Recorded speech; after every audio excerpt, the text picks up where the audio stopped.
I would very much like to have a chat with you about people's daily lives and their working commitments, and what changes that we've seen in the way that people are working, especially from home, that we might want to incorporate, build into the new normal. So can I ask, before we sort of dive into the future, can I ask you what the present's like at the minute? What's it like in the Collinge household? It's mainly chaos. So the setup we have is my husband works for NHS England and is working directly on COVID-19 response work.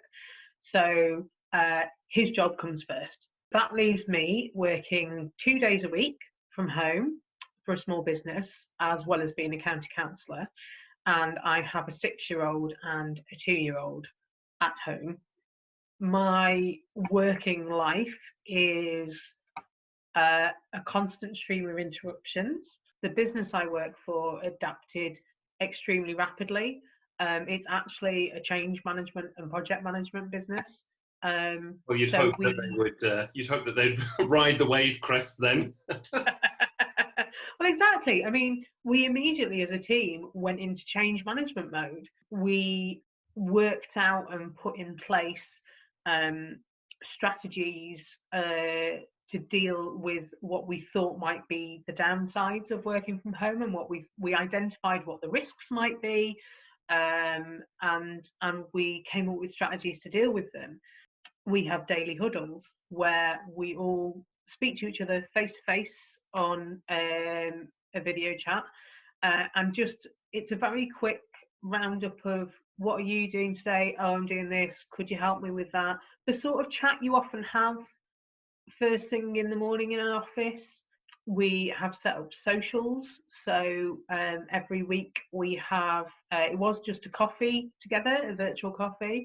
And now we actually do a quiz every week that we make up clues by taking photos in our own houses. It's really fun, and I'm not one for quizzes generally, but it's really fun, especially when you've got 2 kids and a dressing up box to play with. So that It sounds like the company that you're working for has, as you say, adapted really well to these changes and figured out ways of keeping some of the stuff that you would suspect would fall off, the social side of work, and that sense of being part of a team and part of something larger. That, I think there's a real danger with remote working that you lose that connectivity and how you feel you fit in with an organisation. But it sounds like you guys have got that sussed. I think that's because we thought of the people before we thought about the tech. I think a lot of the time when people think about agile working or remote working, they just think about the tech, and they just focus on getting those solutions. But actually, a lot of the time, the barriers or the things you need to solve are about the people. People don't always embrace change. I said before, what's familiar is comfortable. And I think there's a lot of the time it's like, well, if it ain't broke, don't fix it. Or change comes in small incremental steps. And one of the things that's happened during this lockdown is we've not had an incremental step. It's been a complete change, like a sweeping of the board in the way that everyone's doing things. And that has the potential to bring benefits, none of which you would pay for with tens of thousands of deaths. But we find ourselves in the same situation nonetheless. And it's a complicated change. It's not only a massively disruptive one, but it's complicated in that it is actually affecting everyone, but it is an opportunity, and that's the thing. No one would have ever wanted this to happen, but given that it is happening and it has happened, what can we do to try and salvage something positive out of it? And I think one of the things we kind of must do is work out a better relationship with work. The commute is one of the things that I've been thinking about a fair bit. I used to drive up to Penrith for work, so that was an hour there, hour back, 2 hours a day. I would do that 3 to 5 times a week. You roll that out across a few years, and there's so many hours of your life. And the things that you could do instead with that same time, you know, if I gave you 10 hours back in your week and said, here, do with these what you will, I mean, that's an incredible Yeah. moving of the dial and the work-life balance, isn't it? I found commuting to Blackburn 2 days a week really stressful. It was always horribly busy. Got an electric car, so I was always worried about running out of charge and where to charge it. How do we get the kids to school? How do we pick them up from school? It was constant logistical operation, and it's time that you might be able to use constructively. You might listen to podcasts. You might do something, but for a lot of people, it's just wasted time, and it's wasted carbon. The threat we are currently facing from the pandemic kind of pales compared to the threat we face from climate change. Not only should we, in our self-interest, grab those changes, I think we've got a moral duty to. We have to do it if we want to keep the planet fit for human habitation. We have to take this disruptive opportunity and do everything we can with it. There's an interesting one, because it is a sort of a cross-cutting theme, isn't it? That by having less journeys to work, you're emitting less carbon. And a lot of the time, when we consider greener measures, people always think, oh, it's so expensive, solar panels and wind farms and all the rest of it. These things cost a fortune. But actually, in not driving your car to work, you are saving money on fuel as well. Or if you are a business that operates an office, if you can reduce the office space that you're using and have hot desking arrangements and have people doing flexible home working and so on, then that's less space to heat and light. So there's a lot of potential for environmental gains, positivity, that actually will also save businesses money and will save the people making commutes money as well. And it's an opportunity to think big. I think it's very hard when we're in our day-to-day lives to think about how different the world can be and how different the world is from what it was 40 years ago. Because it happens incrementally, it's almost easy to see it as an inevitable progression, or something that we don't really notice. Whereas this disruption, I think, is an opportunity to reset our minds and be a bit more accepting of massive change, because that is what we need to do. Certainly in relation to climate change, I would argue economically we need to have a massive change as well. There's a fetishization of a certain economic system that I think is extremely damaging. I'm now picturing Rishi Sunak in leather bondage gear.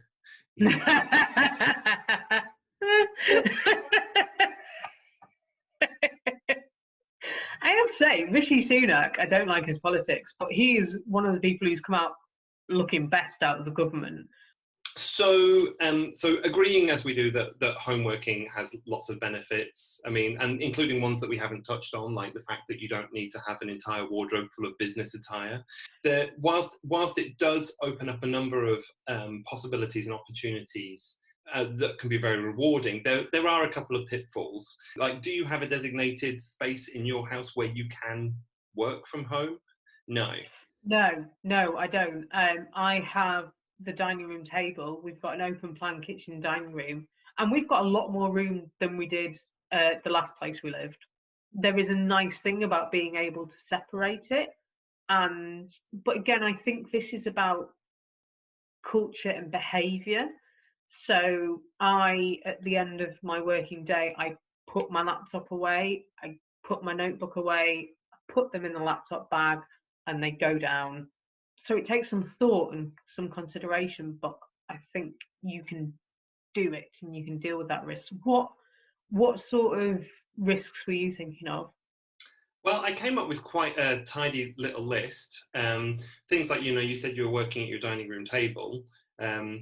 Is that the right posture to be sat at working for long periods of time? Should you be on a proper office chair? Should you be given other bits of protective equipment to make sure you're not going to come out of lockdown with carpal tunnel syndrome? Other things that sort of come to mind are, the boss says, here's this piece of work I need you to do, but there's no clear definition on on your working hours or how you meet that deadline? Is it just assumed that you will work as much as you need to in order to get the work done, regardless of what you're contracted for?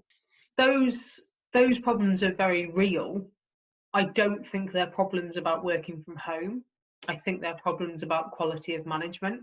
When some managers are resistant to people working from home because they think, I won't be able to see what that person is doing. If you have to literally be over someone's shoulder to know that they're doing their job, you're not managing properly.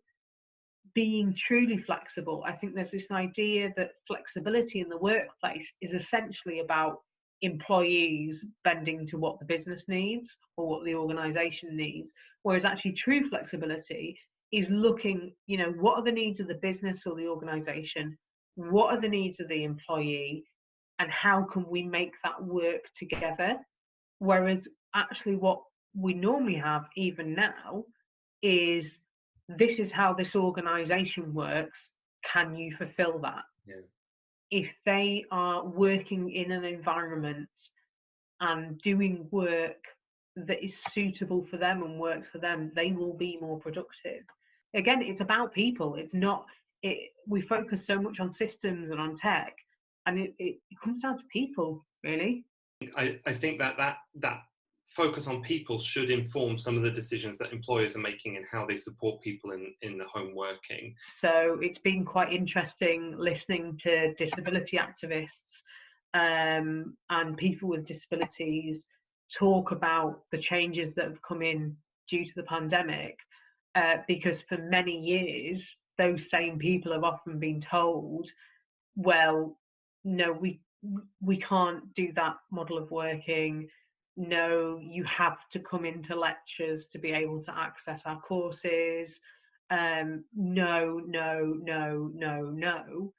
And then suddenly, now it affects people who don't have disabilities. It's suddenly all magically manageable, and we can do it. We've shown that stuff can work, not in this rigid 9 to 5 in an office. So I think the worst thing that we could do now is to go back to that model and back to that environment that disables people and that puts up artificial barriers into people's way and their access to work, so that people with disabilities can have the same access as people without disabilities to the workplace, to study opportunities. Yeah, me too. I think that would be an extraordinarily positive outcome from all of this.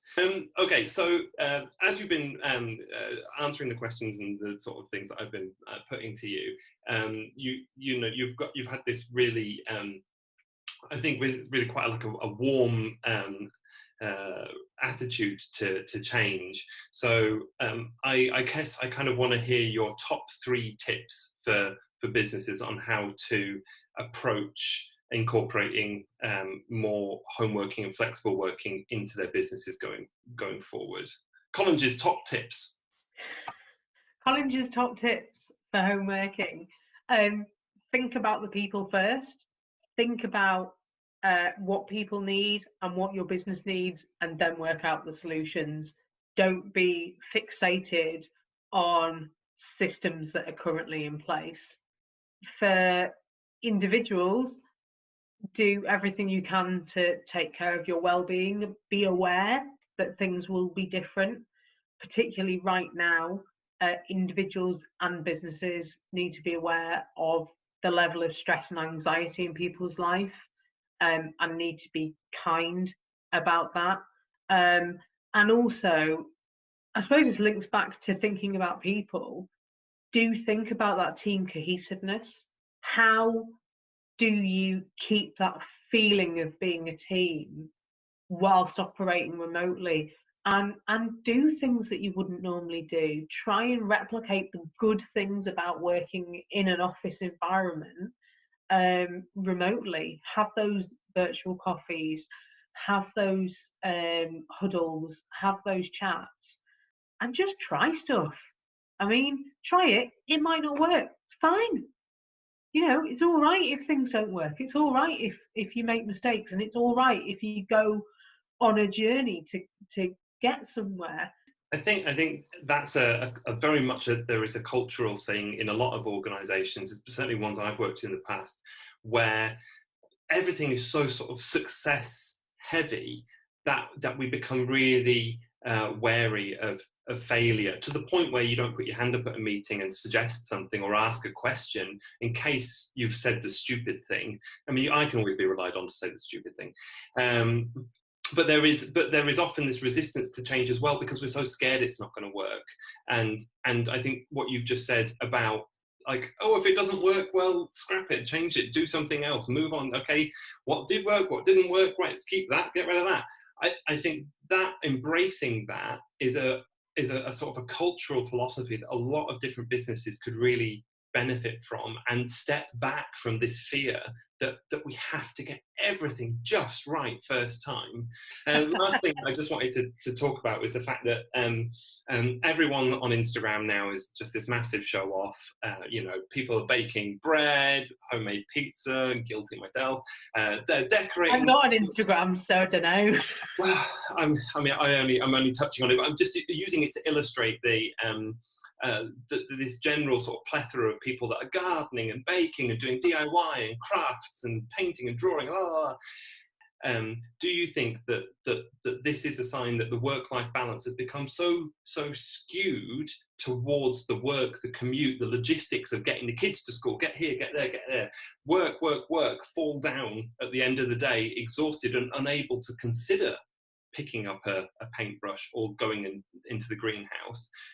Do you think that we have lost the time in our lives where we would naturally pursue a hobby or a pursuit or an exercise? I think in general, our work-life balance stinks. I think we have a fetishization of work and of working ourselves into the ground like that's some sort of positive thing.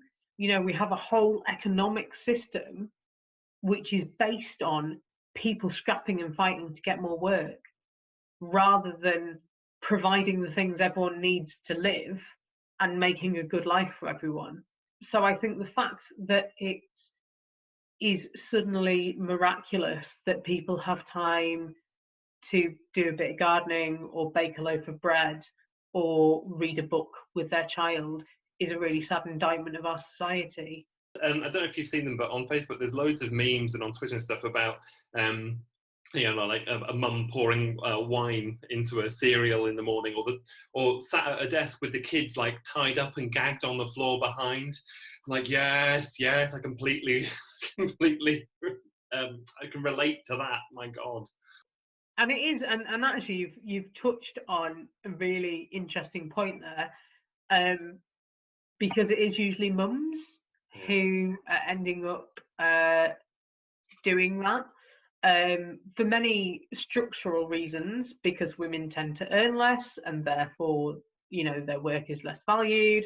If you're making a practical decision about your household, you will often prioritize the work that pays more, and that's more likely to be a man. There's this whole ingrained cultural stuff, where care is seen as women's work, cleaning is seen as women's work, and that is why it's so low value. That's why carers and cleaners get paid so little, is because it's seen as women's work that is unskilled and without value. Which I think, if anything, that we have learned during this pandemic is how valuable that low skilled work is. I think that's something that needs to be addressed as part of this change, is how do we get to the stage where what is traditionally thought of as women's work is valued properly, and also where the extra work that comes from everyone being at home, and there is a huge amount of extra work that comes from everyone being at home, how that is distributed in a fair and equitable manner, because I'm sure that right now it's not. Okay, so Lizzie, thank you so much for taking a massive chunk of your evening and giving it over to talking all this through with me. As expected, your insights have been brilliant, and I hope that somebody that might watch this will find them as useful as I have. So thank you for your time. Well, thank you. Thank you.